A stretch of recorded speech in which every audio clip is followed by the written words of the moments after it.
A very good evening to our viewers. Welcome to the Evening Review. I'm your host, Matthias Aufiko. Well, it's been a long year and both the public and private sector had a very busy year. And of course, tonight we look at the public sector, the health sector, that's to be specific. Of course, we do know that within that sector, nurses are a cornerstone to the sector being efficient and also effective as far as public health service delivery is concerned. To recap the year within that sector, we have in studio tonight the General Secretary of the Namibian Nurses Union, Mr. Junior Shilunga. It's been a while since we've had you on the Evening Review. Good evening and welcome back. Yes, good evening, my brother.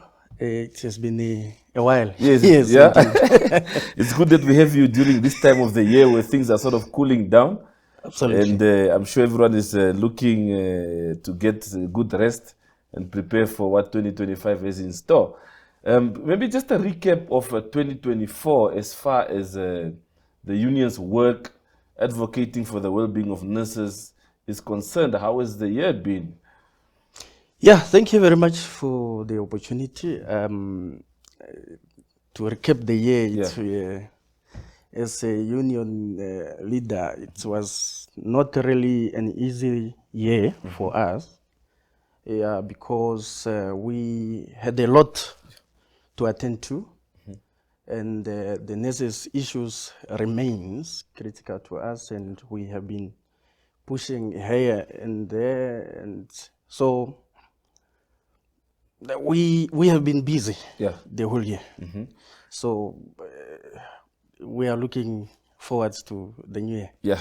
When you say nurses issues, I'm sure the viewers would also be wondering, what are some of those pertinent issues that are always on your desk as far as the well-being of nurses is concerned? You know, nurses are the backbone of the healthcare system in any country. So they have to be taken care of in order for them to be able to deliver quality healthcare to the patients and to the general public. So this year, our focus was more on educating the nurses on their rights and also their responsibilities, and also to listen to their cries. So what we have picked up during the course of the year, the challenges of shortage of nurses in the hospital, dilapidated infrastructures where they are working. Our nurses, they are not even provided with aircon, so you find them in those confined rooms screening the patients. Sometimes those rooms are not even having windows. So, and also the issues of overtime. In fact, there are many issues that are facing the nurses in our country. Yes. Some people will be wondering, you mentioned shortage of nurses, but there's been so many cohorts, graduate cohorts in recent times being churned out from universities that offer nursing courses. How come we still have a shortage in that? Yeah, no, we have seen a lot of nurses graduating, but the whole issue is the government is not absorbing them. They are staying at home with their skills, and that creates the shortage in our hospital, because we were hoping that now that we have a lot of nurses, we have a lot of training institutions, we expected not to have the shortage of nurses in our country. But that one remains a challenge in our healthcare system. And of course, when these graduate nurses are sitting at home, those are potential members that your union is losing out on. So perhaps as a stakeholder, what are you and your team doing as far as perhaps consulting or engaging government is concerned? What are you guys doing in that regard to really just ensure that this matter is dealt with? No, we engaged the government and we informed them that, look, our hospitals are there and now we have critical shortage of nurses in our country, in our hospitals. So it is up to the government to recruit. Yeah. We can't recruit. Yeah. As So what is a their nurses. response? What is their response? We engage the ED, in fact, the deputy ED of health. We have also wrote a letter to the minister. Yeah, but you know, sometimes you don't get the answer that you. Yeah. Yeah, but all we are hoping for is that the government must put Namibian people into confidence, and just to make sure that our people are not suffering in our hospitals to be in long queues because they are not necessary to attend to them. Yeah.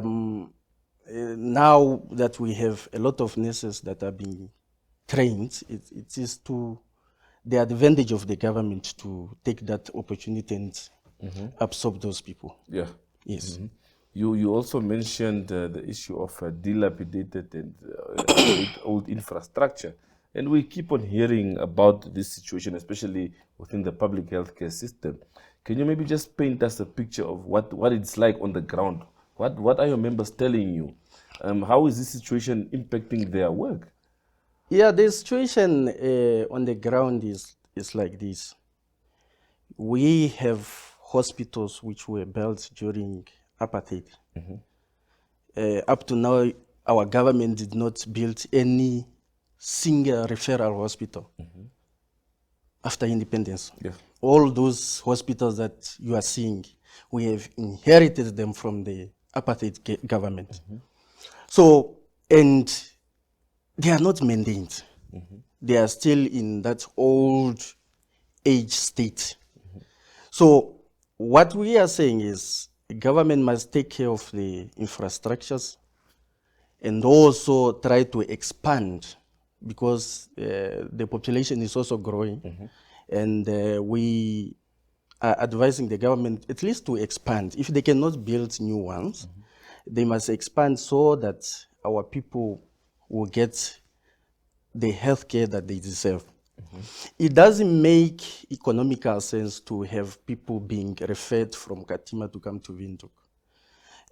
Imagine a person who is in pain being loaded in those big buses to come and seek health care in Windhoek. Why? Because we don't have the service that is needed in our regions. We don't have specialized service in our region. Yeah. So we rely on Windhoek. We refer our patients to Windhoek, which doesn't make economical sense because the person has to be loaded for 8 hours in those big buses in pain. And that is why we are saying, why can't, if they cannot build new hospitals, why can't they expand and also decentralize the service, which is in Windhoek, to the regions? Yeah. So the issue of the region with Windhoek, what is the situation like? What are you getting from your members as far as working conditions are concerned between your members in the rural areas and those in the urban centers? No, in fact, the conditions are different. If you come to Windhoek, the nurses in Windhoek, they are complaining that they are being overworked. Okay. If you go to the regions deep down there, they are telling you they don't even have equipments to conduct some procedures. Sometimes they don't even have medications the basic medications, basic antibiotics to assist the patients. So the conditions are different, and it's very concerning because every time you visit the patient, the nurses, they are complaining that they have been crying for those services, but nobody's listening to them. And that brings frustration to them. And also that delays the service that needs to be provided to the patients. Yeah. Do you think this contributes to the frustrations that we always read about, especially on social media, where members of the public would say they would go to hospitals and nurses are not attending to them on time, or nurses are being rude and so on? Do you think the general working conditions under which nurses are compelled to work contributes to some of this, I wouldn't want to call it clashes between healthcare providers and members of the public who seek healthcare services? But what is your take on that? Yeah, I cannot really say that contributes, because everyone has, when you are coming to, or when you are complaining, you have reasons to complain, and there must be something that prompted you to complain. But the fact of the matter is that the general public expected a lot from the nurses, especially in state. And the whole issue now is the general public, they only see the nurses. They don't know what is happening on the ground. They don't know that nurses are also being suffocated by the system. Nurses are trying by their level best, but sometimes there are limitations. And that, for me, I don't blame the general public. They have reasons to complain. In fact, they need to complain. It's their democratic right. And also, to complain is also to make sure that, because they are part of this, they are stakeholders in this healthcare system. So we need each other, and we need to shape this healthcare system together. Yeah. So for them, they must continue looking for if there is any fault, so that those faults can be addressed. Yeah. Looking back at the 2024 and the preceding years, would you say there's improvement being made as far as the well-being of your constituency, which are the nurses, is concerned? Would you say there's progress being made? What is the union's take on this? Or are we regressing, or what is the state of affairs? In fact, I think we are stagnant. Nurses were the people who were supposed to be looked after, even to get proper wages. Now we are even struggling. Our nurses are not even getting uniforms. And uniforms forms part of the protective clothing. So they have to take money from their pockets, and so that they buy their own uniform. That's why if you go to our hospitals, you find different uniforms. Sometimes we cannot even differentiate if this one is a cleaner or a nurse, because they are buying their own uniforms and they are making their own designs. The other issue is the security in our hospitals. We have been telling the government that hospitals need to be protected. We have cases whereby nurses are being threatened at work, sometimes attacked. So their lives is always at risk.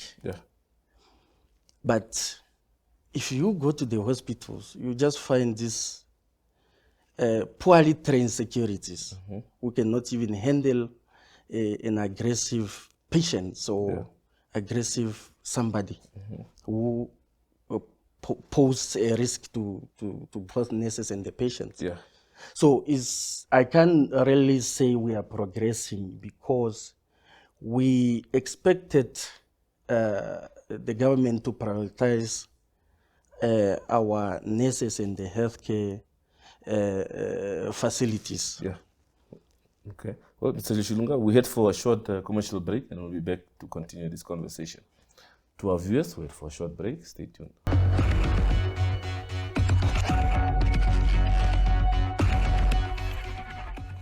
Welcome back from that break, and thank you for staying tuned. Mr. Shilunga, we've touched base on the year that was. Just looking ahead, we've seen government having a groundbreaking ceremony in Katatura to build a new hospital. And of course, that would also alleviate the shortage you spoke of earlier on as far as employment opportunities for nurses is concerned. What is the union's aspirations going forward as far as addressing the challenges that you've mentioned during the first half of the show? Yeah, thank you very much. Yes, we have seen groundbreaking, and we have been seeing groundbreakings of hospitals. Yeah. So all we are hoping is that this one will materialize. Yes, because the whole issue is the population of Namibia is growing, and our people are still, majority of our people, to say maybe 80-something%, they depend on public health. They seek healthcare, mostly in public facilities. Yeah. So all we are hoping is that this one will materialize, so that the unemployed will get a job, and also to alleviate the pressure and stress in those existing facilities. Also, we are also advising the government to look to the regions. It doesn't make sense, as I have been saying, that we still have patients being transferred from as far as Katima to come to Windhoek. We need referral hospitals in every region. There was a plan to build a referral hospital in Otjiwarongo, which we were hoping that it will alleviate so much pressure from Windhoek and also regions, as far as patients' referral is concerned. But it's a white elephant there. They put a fence, but I don't know. They don't even mention it in their budget anymore. But all we are hoping is that the government will consider building and expanding the existing health facilities. Yeah. But as far as keeping the government, as far as holding them accountable is concerned, do you raise some of these issues during your engagement sessions? To say there were plans to set up a referral hospital in Otjiwarongo, Ondangwa. All these plans are now shelved. Are these some of the issues that you discussed during your engagements? Yeah, we discuss all issues. We also raise those issues with the government. Yeah, so and it's the government that initiated those those projects. And if the government which initiated those projects cannot deliver, for us, we don't know what is in the coffer of the government, even though we hear that there is budget. Yeah. But sometimes those issues are not even raised in the budget. Yeah. So, but for us is to raise those issues, is to make sure that we engage the government properly and inform them that this is a crisis and it needs to be addressed. Yeah. That is our responsibility. Yeah. So we have to hold them accountable. Yes. Okay. Also, the issue of there are thousands of graduate nurses who remain unemployed, but these health training centers continue to churn out more graduates. What is the best way to manage this situation going forward? Yeah, the issue of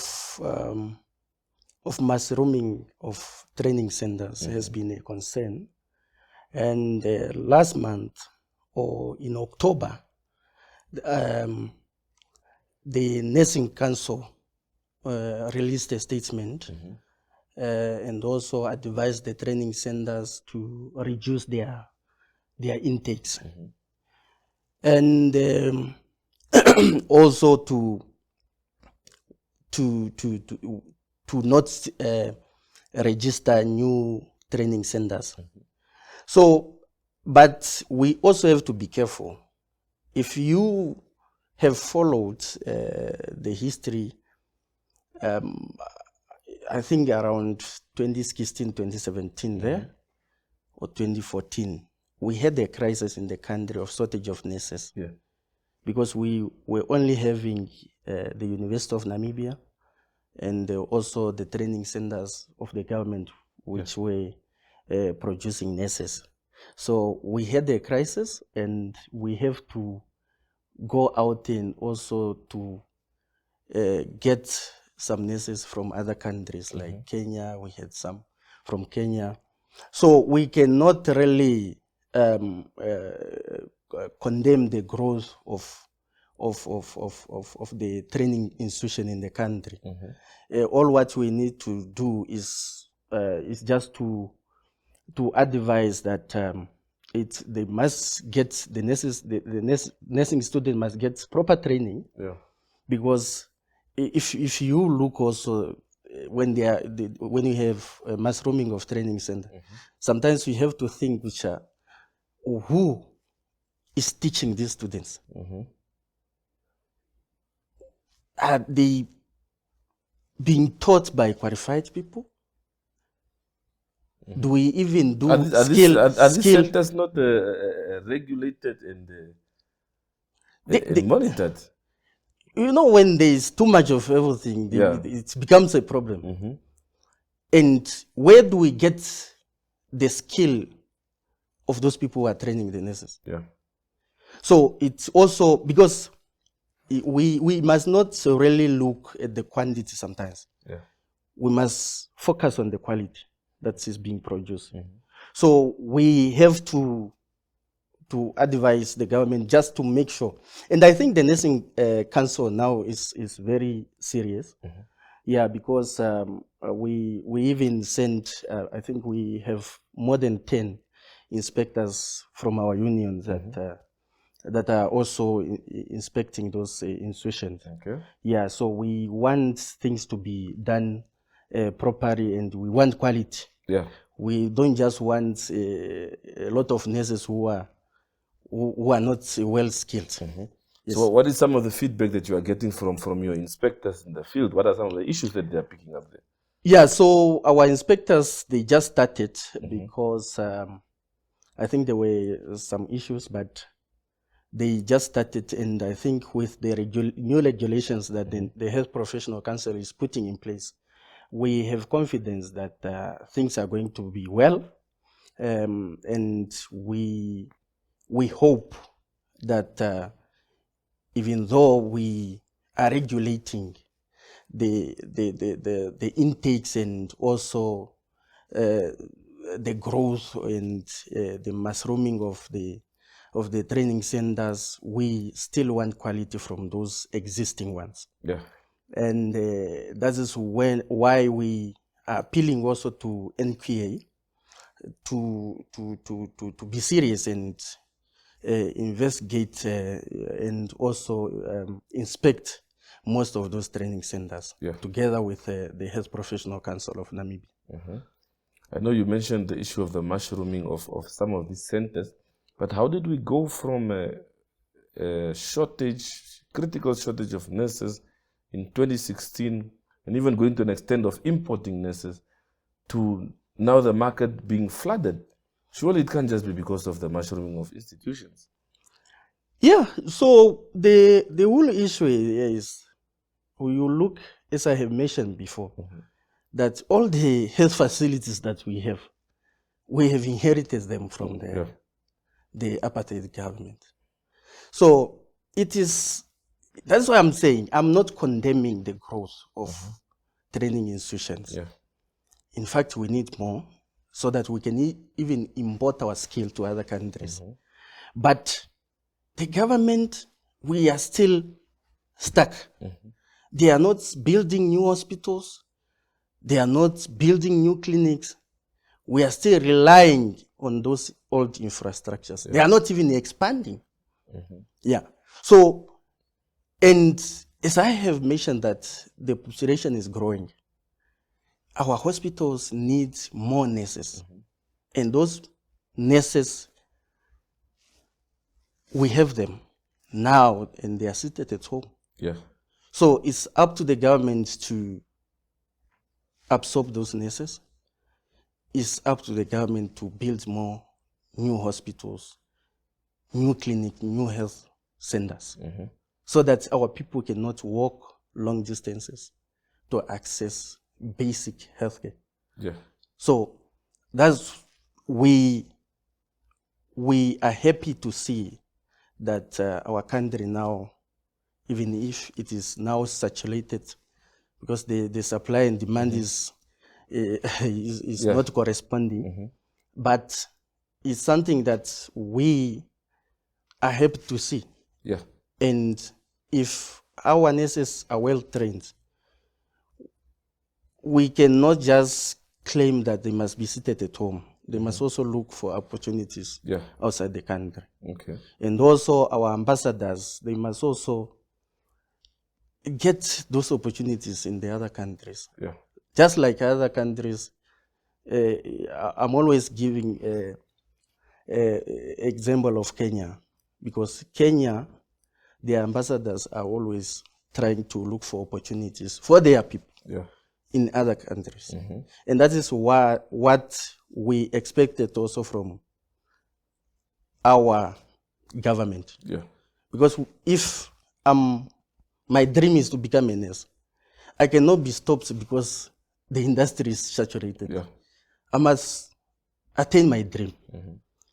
And so it must not be something to say, no, because the industry is saturated, you guys cannot train nurses. The nurses must also penetrate in other countries. Yeah. And also the government's responsibility to build and recruit, expand the health facilities. Let's absorb our nurses. They are well skilled. Let's not allow them to be wandering with their skill in the streets. Well, Mr. Shirunga, thank you very much for your time this evening. Hopefully you'll get a good rest over the festive season and come back rejuvenated during the new year to continue the good work you and your team are doing for the well-being of the nurses of Namibia. Thank you very much, my brother. Thank you very much and have a blessed festive period. Thank you very much. Thank you very much. Well, to our viewers, that's it from the Evening Review team. Thank you for staying tuned and have a pleasant evening.